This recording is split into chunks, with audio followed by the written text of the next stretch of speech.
maybe there's some more. God, I'd love it if there was a Forever People #1, or God forbid, a New Gods 1. That would be amazing. But we don't know. Those are just rumored. We think there's a possibility they could exist, and we don't know. Okay. So National Bookstore. You guys have any other questions on that? On how to identify them, or? No, I'm just letting it all sink in. Yeah. Okay, so rare books within the National Bookstore world. All-Star Western 11. Only one has popped up that we know of. Swamp Thing 10. Only one has popped up that we know of. The Weird Western 12, which would be the third Jonah, I think we know of about 7 of those.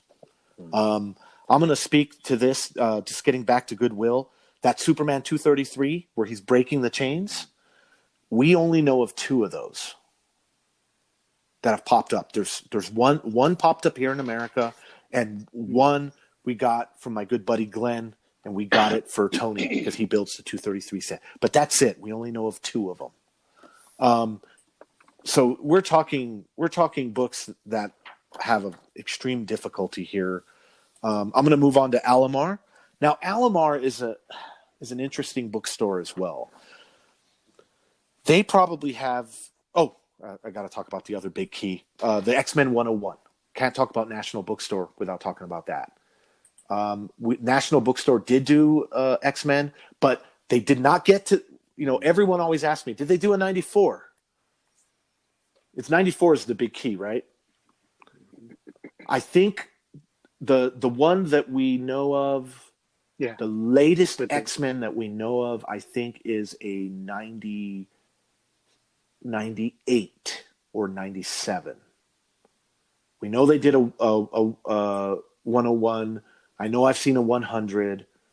God, how amazing would that be if they did X-Men 94? But we haven't seen it. We know it. Within a few months we've seen one. But you can't talk about. That's probably one of the biggest Marvel keys within the National Bookstore output. Would be that first Phoenix. Would be that X-Men 101. Okay, so moving to Alamars. The Alamars, the earliest Alamars we know of were the 1977 books. Now, there's not a lot of Alamars out there, believe it or not. We know of a Micronauts 1 through 4. We know of Shogun Warriors 1 and 2, and we know of Star Wars 1 through 4. Alamar supposedly was printing from the late 70s into the early 80s. Now, we think that even though the Star Wars is cover dated 1977, my buddy Ron, the king of foreign Star Wars, we did some research, and on one of his books, Alamar books, was a sticker related to a pizza place in the Philippines. And he did some research on it, and we think that somehow the Star Wars at one point in time was related to a promotion between Alamar and this pizza place. But the pizza place didn't exist until like 81 or 82. Interesting. That's cool. So we think that a lot of the Alamars, maybe they might have been producing stuff, but I think a lot of these books that I just said, Micronauts, Shogun, I think they might have actually been printed in the early 80s, right in around there while National was getting out of the comic book world, while they were stopping, according to Filipino collectors, the last National Bookstore books you could find were those packs where they looked like they were just trying to get rid of backstock, and that was in like 1980. So Alamar comes on the scene and starts bringing on the next generation of these bookstore books, and Alamars are funky as hell. I'm not even sure they were officially licensed. I think there's a good chance they were bootlegged. Yeah. It's interesting that they're not superheroes too. At least the 3 you mentioned, they're licensed or whatever, right? So they're not superheroes. maybe they were tie-ins with that, in some way, right? And if you ever look in an Alamar, they have these ads. The parent company was a company called Fun Stuff, And they made these ads of this little girl, this little kid, and she's the ugliest little kid you'll ever see. It's really weird. I don't know who drew this ad for, and in the Alomars, there's nothing in there but these fun stuff ads. That's another interesting thing. There's an Alomar house ad on the back, and then the interiors have the only house ads that you see are these fun stuff ads. With a girl that looks... With this girl that is the ugliest little girl you'll ever see. Looks anything but fun. Does not look fun. And then Alomar also sold a lot of religious stuff. There's a lot of I think they did a lot of like Christian story, Bible story type comic book stuff. So you will see ads in there for that stuff. But Alomar didn't have. I mean, these are the only 3 titles that I know of that are Alomar: Star Wars, Micronauts, and Shogun Warriors. Interesting. Isn't that weird? Isn't it? That is very weird. It may just be that they did that because, like you said, they may have not gotten official licensing. Yeah, so they may have been using wouldn't cause too many characters waves. that wouldn't be the high-flying superhero characters, the A-listers or whatever, so that there wouldn't be like as many waves created there to kind of avoid. And if you look at the rubbing way too many people the Alomar wrong way or stripped the something, books, so they stripped the pricing out. They stripped also the numbering in some instances, and they put in a weird number code on some of them. And on the Indicia, the Alomars are the most least amount of information on the bookstore Indicias that you can get. So inside the Alomar books, you'll see that they strip the date, the copyright date. They strip like the issue number out. But they don't add anything. They don't put anything in there like printed by Alomar. Like the national bookstores had the Cachos Hermanos, imported by Cachos Hermanos, and Goodwill had the printed by JMC Press, and had more information in the Goodwill. I think there's in the Indicia, the Goodwill company is in there. It's almost like they didn't want to be found, right? Interesting. It's almost like they. And that's what makes me think that the Alomars, maybe not there's a very good chance the Alomars could be just flat out bootlegs. This is 1977. What lawyer is going to go fly to the Philippines and try to bust this bookstore, right? First off, you'd have to be aware of it, which was not likely.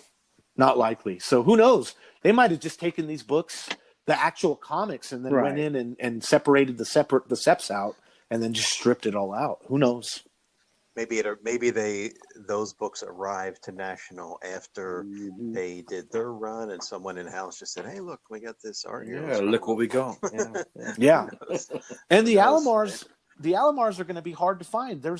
I haven't seen a whole lot. Ogie Cruz, one of the Filipino collectors, just recently found a stash of like 7 Shogun Warriors. But like the Star Wars, for a while there, the Star Wars.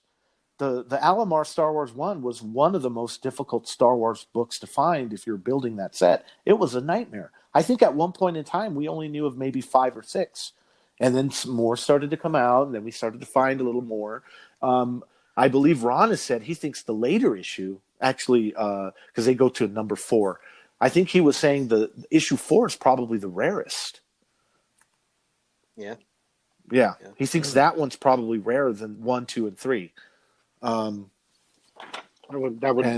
he's really gotten good at finding those books and pulling them out of the islands. But even him, I think, only owns maybe 2 of issue 4, I believe. I'd have to go back and speak with him. But yeah, the Alomars are an interesting thing. We know very little about what they didn't leave a lot of clues. Yeah, those bastards. Yeah, I think so. Maybe.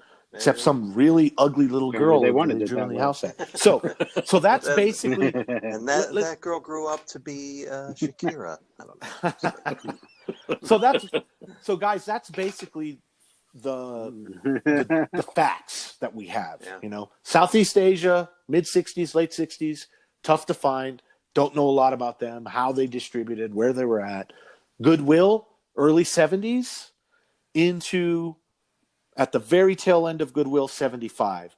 National Bookstore, around, what did we say, 72. From 72 all the way up to the very tail end of the 72. of the 70s, so right there into 1980, and then Alomar starts hitting right there at the beginning of the 80s, and maybe for a year or two, and with the amount of titles that they had, probably were extremely short-lived.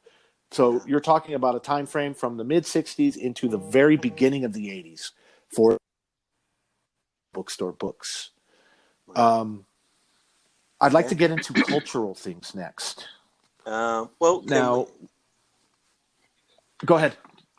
Yes. Which, by the way, by the way, before you do that, after the Alomar, Oh, yes. wasn't there when you get into the Yeah, and 90s or late you 80s get or the, even the 90s Tagalog books, MKPIs, and you also get or MKPI the or Universal whatever it is. Bookstores, which is their Yeah, the Hastings. Tagalogs. Yeah. I hadn't planned on talking about those, but Right. we can just touch on those very very briefly. The MKPIs, yeah, Right. and then you had So that was more Atlas, like the late which is 80s and going into the the 90s. publisher of the famous Filipino Yeah. Spider-Man 300. So so maybe there's a little break there in the 80s for a few years, and then you come back and you get to the MKPIs, which are the Tagalogs, and those are printed on horrible newsprint paper, and they did not survive very well. And the MKPI prints are Terrible. Marvel, DC, and Valiant, believe it or not. And I would say that probably the rarest Yep, there foreign are some edition Valiants, Valiants would be those Tagalog MKPIs. I've seen the Italian Valiants. I've seen some of the other European Valiants for sale. And usually you just got to go find them. Yeah. Like that. Yeah, you can find Exo it. Man of War 1 and But the Solar Solar number 1. one, the Exo Yeah. number 1, the MKPI Tagalogs, those are difficult to find. Now, the MKPIs, I did find a newspaper article in the Philippines talking about how the MKPI, Mahal, I don't remember exactly the company name, but they published in a newspaper over there that they were bringing over Marvel and DC licenses through that company. So I did find a scrap of information on that. But I can tell you this: the Tagalog reprints weren't loved.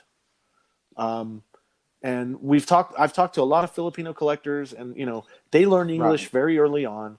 Only in the most rural parts of the Philippines do you got kids that can only speak Tagalog or some of the other languages. I think there's a few languages actually on the islands, but most kids knew English. So by that time, they were looking for either the bookstore version, if there was one, or they were looking for the American book. Because by the 80s, you have comic book stores over there that are already getting American material, which makes the Atlas.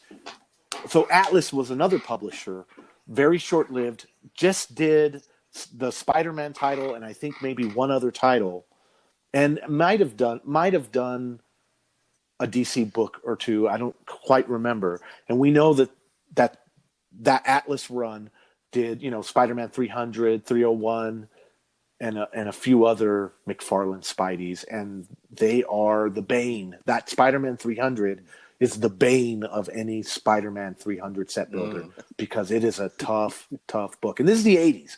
So there's probably, when we're talking about rarity of that one and difficulty of sourcing,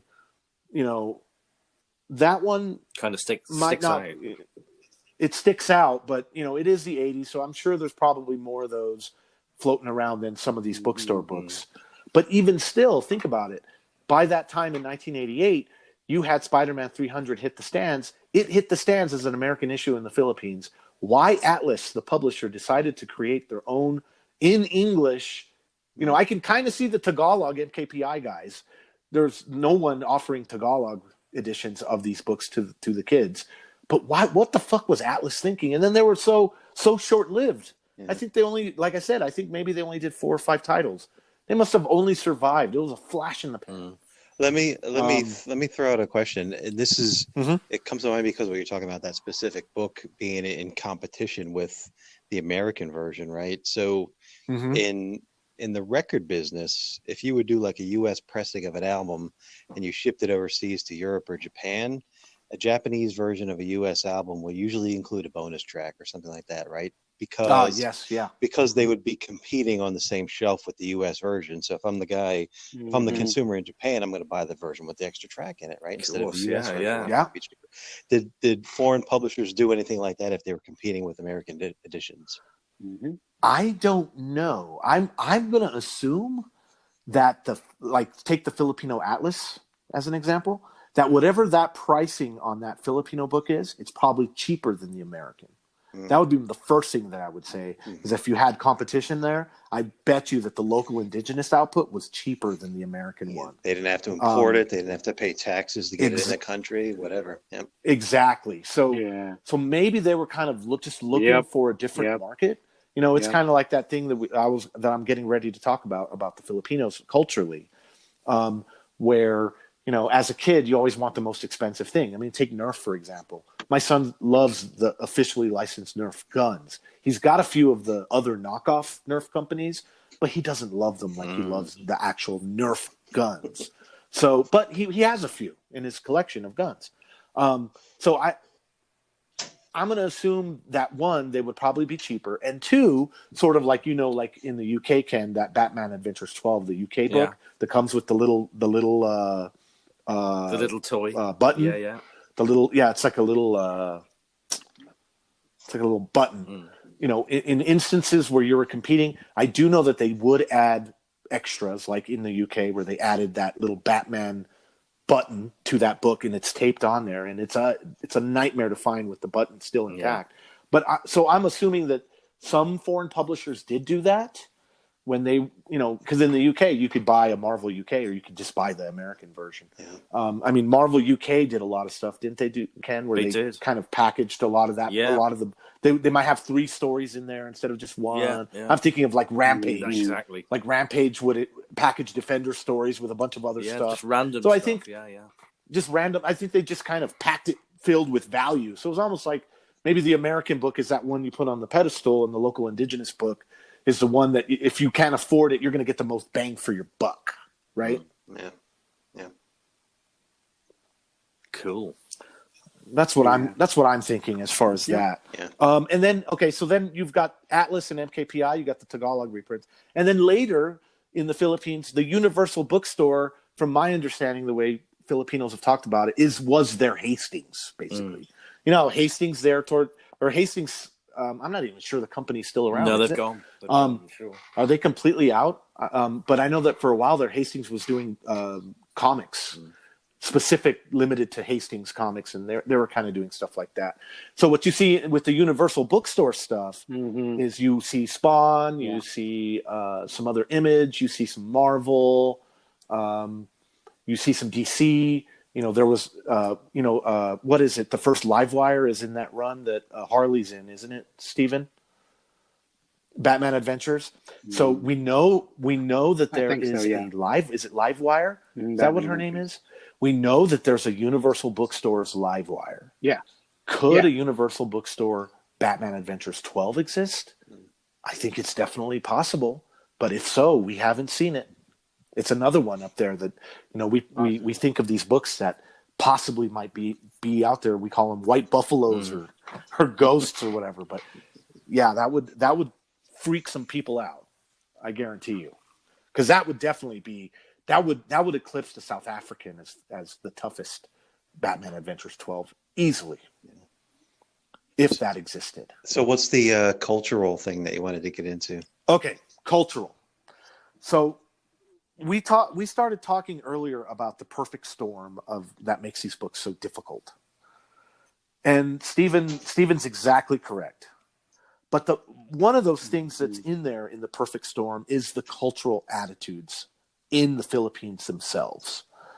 I have personally spoken. So not only do these books have to survive what we think are low print runs, but they also have to survive, you know, the crazy environment of typhoons and the humidity of the jungle. And I mean, there's a reason jungle rot was so hated amongst American soldiers that were fighting over there at that time. I mean, your clothes would literally rot off your body. Think about that.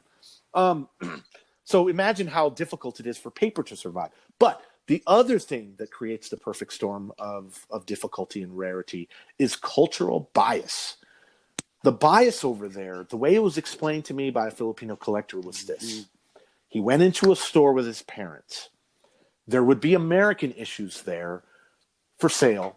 They would be behind glass. Think about that. On a wall would be like, a big, like the big magazine racks, would be filled with bookstore editions. He would walk into the store. The bookstore editions would be out there for the kids to read, and I'm sure kids stole them, and whatever. But the ones that were that National Bookstore put behind glass were the American books. This kid remembers going in there, or this collector, as a kid, and asking his parents, "Mom, I want that, the American comic book." And the mom looked at the price and what it was going to cost, and then she looked at the bookstore editions and said, "No, I'm not buying you that book. I'm buying you, for the amount I pay for that book, you can get 10 of those bookstore books. Go over there and get your bookstore books." So they went, and he got his bookstore books, and he got them. And in the Philippines, yes, they loved them. But as soon as they could afford to upgrade to an American copy, what do you think they did? They upgraded. Mm-hmm. And that's why those dealers over there didn't think, either don't have them or don't care, or didn't think to bring any bookstore books, even as dollar bin fodder. I mean, that guy that we know of that was over there, he thought for sure in these guys' boxes in the dollar bins, it would be filled with bookstore books, you would think, right? Nothing. Zilch. Nada.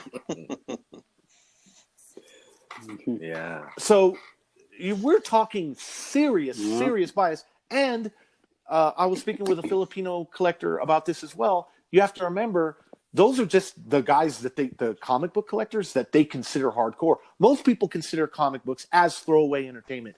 Simply throwaway, don't care about it. So it's not like here in America where since the 60s, people have been harping in pop culture going, there's a reason a Spider-Man 1 is important, even though it's a comic book. We've had so long to get that through our heads that comic books are important. In a lot of these foreign countries, they still haven't gotten that. And the guys that even collect the comic books today are still considered crazy, maybe within their culture, for being hardcore about that. This collector was telling a story about how a lot of the politicians in the Philippines will use comic books as part of their message, to get their message out, and they'll have like these stops, where they'll talk to the locals and they'll hand out comic books. He was saying that he's been trying to gather these political comic books and keep them safe for long term, and that he's having a hard time even today getting some of these political comic books, because people just throw them away, or they end up as trash. They end up on the floor. He was saying he went to a political thing, and he was just walking on these books, these comic books that these politicians were handing out. People were just stomping on. They don't care about them. Yeah. It's not considered anything to keep. Yeah. And if you were a local quote collector and you were upgrading, like you said, you probably would just get rid of your old one that you'd read 100 times and then covet the new one once you got it, right? Exactly. There was a Filipino collector on the CGC boards that admitted that he will sometimes find bookstore books in his collection, and he throws them right into the trash. Wow. Makes your heart sink, doesn't it? And this is amongst collectors, comic book collector mentality people. That when we made the first thread at the CGC boards talking and asking about these books, this guy came on and he started talking about it, and he hit me up by private PM and said, I'm actually real surprised I even have this Superman book to even offer you for sale, because it's one of the few that sneaked by that didn't get thrown away, because all the other ones I threw away. That story I told you guys about that guy that put those ads in the paper. It's crazy. There in the Philippines, he put it in every major newspaper in every major city. He put in an ad for looking for bookstore comic books, buying collections of bookstore comic books. Have one, have 300. Hit me up. Here's my number. Find me. And he had those ads running, I think, for close to a year, if not at least 6 months.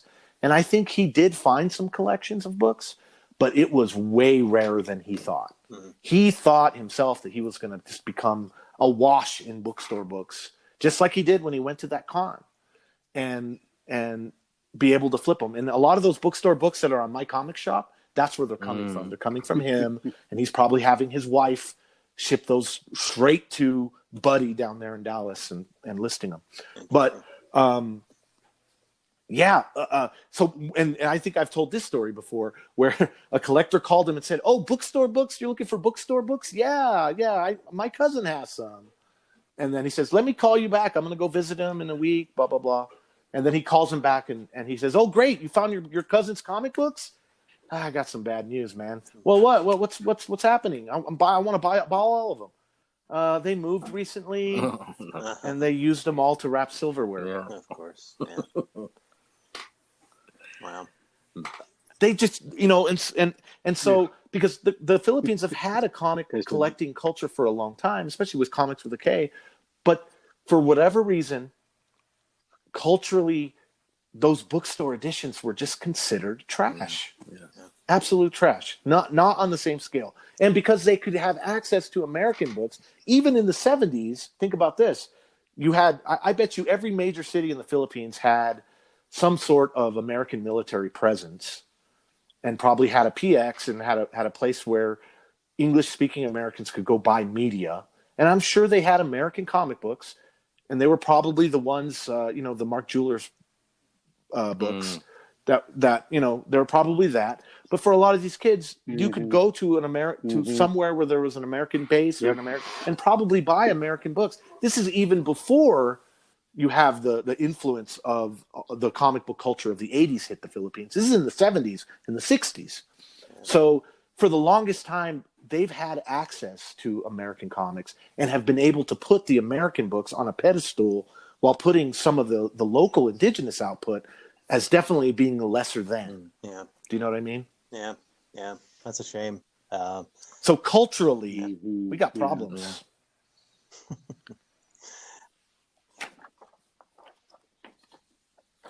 And that's what makes these books, these Philippine editions, whatever, just so among all the foreign stuff that's out there. These are among the toughest. Can you just mention the Facebook group again and question. put a call out to anyone has any info? Please go to that group. Please join. Yes, Philippines Research Society. Yeah. It is on Facebook. It's a group. If you're a Filipino collector and you have stories about these books, or if I know that there was a very famous Filipino, Jerry Angelan. I don't know if I said his name right. He recently passed away. Rest in peace, Jerry. He was well loved there. He had a really heavy duty blog that was followed by a lot of people, and he would talk about his love for the bookstore editions. So it's not like the Filipinos don't. There are some Filipinos that do love and respect those books, especially now. I think probably looking back, they probably realize how awesome that they were. Yeah. But so it's not like I'm saying, oh, well, they all just hate them. Of course. But but there was definitely a cultural bias against those books, and it existed, and it was real. And even to this day, there are Filipino collectors over there, like that guy on the CGC boards, that are pulling American books over into their collections and throwing away their bookstore output. Wow. And that speaks to these books in general. Yeah. And so, if you're a Filipino collector and you have stories, I love just hearing the stories about the books themselves. Yeah. Glenn Martyr, the Star Wars one that I have, he was given that book by his parents when he was a little kid, and he wrote on it and he colored some of the stuff. I love that book because I know that it meant a lot to him personally. And some of these Filipino books they filled out the ads, and they wrote their name. Yeah. Alf Longaria is a famous. Alf has his name on a bunch of Filipino books. He certainly has. I think you have some of those. I Ken. do. I've got quick check out. I've got about 4. I think 1, 2. Yeah. Yeah. Alf. We know Alf. He's in the group. So we know he loved these books. So there's something to be said about that as well. I like even though these books could be in such ratty condition, they were loved by these kids in the Philippines. Yeah. And still are, right? Yeah.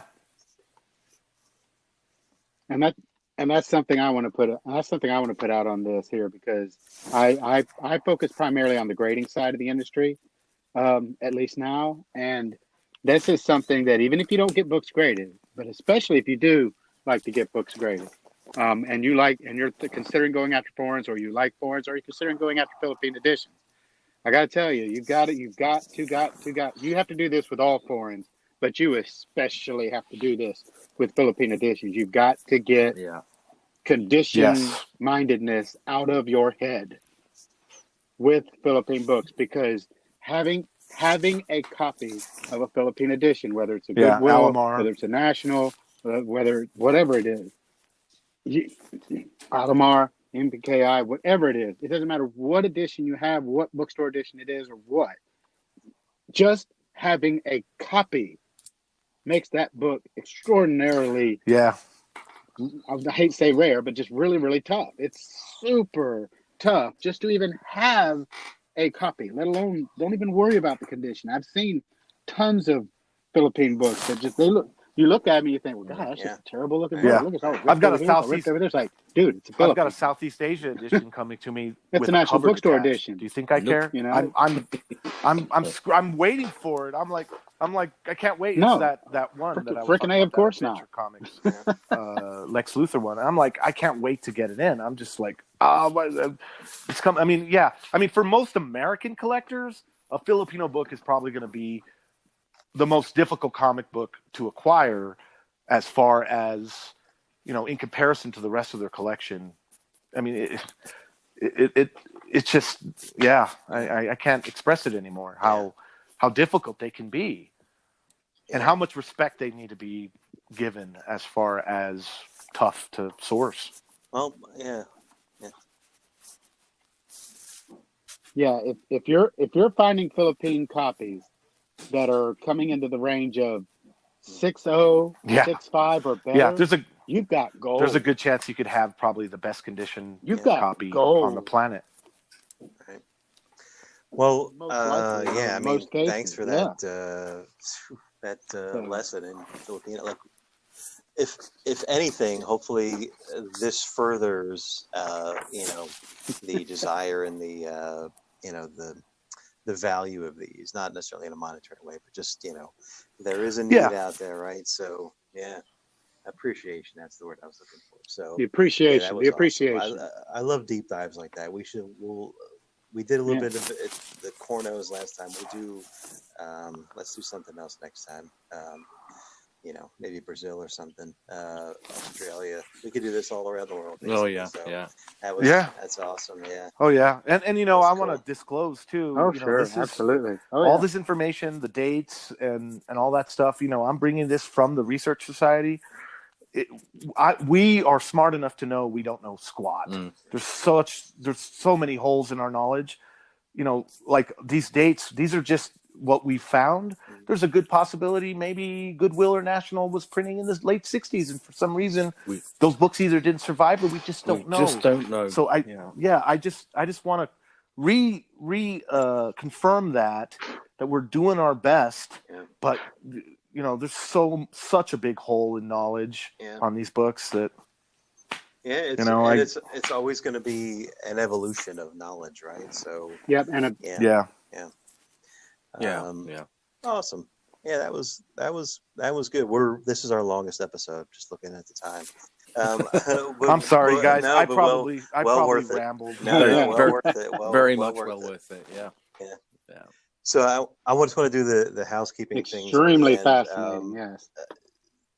I put a call out on our Facebook page for any books that you're hunting. So that would be a good way to get some of our listeners and friends interactive on the show. So I got a couple books that people are hunting. Matthew Gabriel Truchel is hunting Nigerian X-Men #1. So if anybody Oh knows gosh, that, right? that's a toughie. He said I worth a think shot. So it's if you, yeah. Wow. yeah. So if Yowza. anybody knows that, find him on our Facebook page. Jeff Barris, the Jaffa Iron Fist #6 from Australia. That's a Sabretooth cover. Yeah. So if anybody has that, go ping him. Morton Thompson. He said Spanish Portuguese X-Men with original covers. Mm. X-Men from difficult countries like Nigeria. or any Phoenix covers he doesn't already have. So that fits. If you have anything like The that, Phoenix Folly. yeah, exactly. Go find Morton on our Facebook group. And Dennis Gitlin is looking for Amazing Spider-Man 238. I think it's a Hobgoblin one, right? From Iceland. So if anybody has one of those, go ping Dennis on our group. And that's a toughie. That's a real tough one. You want to talk about tough books? Yeah. So Iceland. Yeah. So let me ask you guys, and I'll do this on each episode, and we'll do this at the end of each episode. So anyone listening, if you have a book you're hunting, we'll give you a shout out right on our Facebook page. What books are you hunting? Ken, which book are you currently hunting? Right. Well, I'm looking for several things. I'm going to be dropping out to everybody who might have a chance to find this for me or have it in their collection. But I'm looking for Alan Class stuff, but it's just at the moment the really early issues, because my way of thinking is I'd rather get the hardest stuff first, because everything else is gravy after that. So if anybody's got issues 1, 2, or 3 that they want to sell of either suspense, sinister tales, creepy worlds, secrets of the unknown, uncanny tales, or astounding stories, please hit me up. So it's a big want list. It's a massive wish list, and who knows? Somebody might have them. They might want to sell. That's cool. How about you, Stephen? What are you hunting? I'm a big New Mutants fan, so I like pretty much anything New Mutants. New Mutants #1, any of the key books, the first Legion, the first James Proudstar, the first Warlock, blah blah blah blah, even first Cable and first Deadpool's even. But I'm a huge New Mutants fan. But I like any New Mutants books. But I especially like the ones that might be tougher. We're not sure are really out there or not, because I see Italian editions and I see, Spanish editions and the Brazilian editions, and I see some of these ones that are out there that are a little more common, But I'm curious as to whether there's ones out there that might be, much harder to find, and I just don't see them, so I don't know. Yeah. But those, and the other big thing that I'm after is any foreign Marvel 25th anniversary border cover books. Yeah. With the November 1986 American release of the border around for the Marvel 25th in 1986. Right on. Any of those border cover books, any of them from any countries, definitely interested in those. Great. Cool. Beautiful. If you have those, ping these guys. For me, I'm going to go with Los Fantasticos, Los Four Fantasticos. I collect Black Panther, like FF52, and Fantastic Four 112 with the Hulk, the Hulk thing cover. So I need both of those and Los Four Fantasticos. So if anybody has any of those floating around, I would appreciate a word from you. So that's cool. Yeah, and whatever you're hunting, ping us on Facebook and we'll give it a shout out on the episode. Maybe we can make some connections. The other thing I wanted to do just to close us out is we got a review, right? Cool. On iTunes. So I wanted to read that. And we've given ourselves reviews, which, hey, whatever. Aside from us, we had an additional review, right? It was naked for a minute. So now we have 3 reviews, which is pretty cool. And this is on iTunes. This is from Rights and Collector, which I think maybe you guys know who that is or can guess who that might be. Jansen. Yeah. Right on. Jansen. Yeah. And so thanks to him he wrote, for anyone curious about comic books from countries outside the U.S., this is the place to start. It's a completely different realm, and collecting and knowledge is the most important tool you'll need. So thanks for the kind words, Jansen. That's awesome. Yes, thank you so much. Cheers, Jansen. Thank you. Yeah, cheers. Thank you. Yeah. If you leave a rating or a review, we will read it on an upcoming episode. So please go, click a bunch of stars on iTunes, leave us a rating and a review. That would be appreciated. Although if you leave us like a shitty review, we probably won't read it. Let's be honest. But if you leave us a good review, we'll read it. And then just plugs like kenworthing.com. What do you have coming up, or what have you posted recently? I have just had a little bit of a reorganization of the website. There is now a dedicated Alan Class section with index pages for all the various publications Alan Class did. So, that's the latest thing for me. Right on. I just got the is it Uncanny Tales, the Spider-Man Mysterio cover? Yes. Mysterios. Yeah, I just recently picked up a copy of that. I love that one. It's great. Cool. Yeah, that's cool. It's Uncanny Tales 98, I think. That's it. Yep. Yeah. And for Matt, I just wanted to mention the Global Comic Safari. I don't have the handle on YouTube, but go check him out there. He's doing great shows there as well. And Define 999 is his handle. Go say hello. We lost him here a minute ago, but that's his handle. Go say hi. Answer any of his questions, fill in any of his gaps, ask him any questions. He's totally accessible. And Steven, your handle once again is? On Instagram, it's Bagofleas, Bagofleas. I am also on Instagram with my signature facilitation company, TGR Comics, and on Facebook as well. Got some shows, starting to get the scheduling together or kind of get a feel for where I'm going to be going, at least some of the major shows here around the U.S.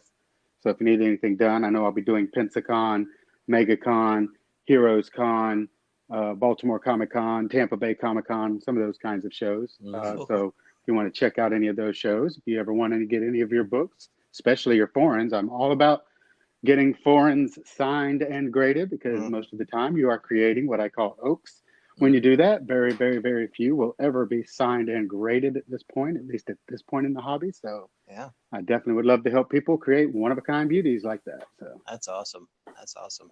We should do a bit of a rundown of some of your most coveted or unique oaks. I guess they're all one of a unique, but I'd be interested in hearing some of those that you have. I know you got some. I'll have to go through and make a list. Yeah. I probably have well over 100, 150 books. Please not do. just foreign, not just foreigns, of course, but I mean, like, just overall in my collection, there's probably over 100 books that are literally one-of-a-kind books. You are not going to find any other copies done the way that they're done. So amazing. Yeah.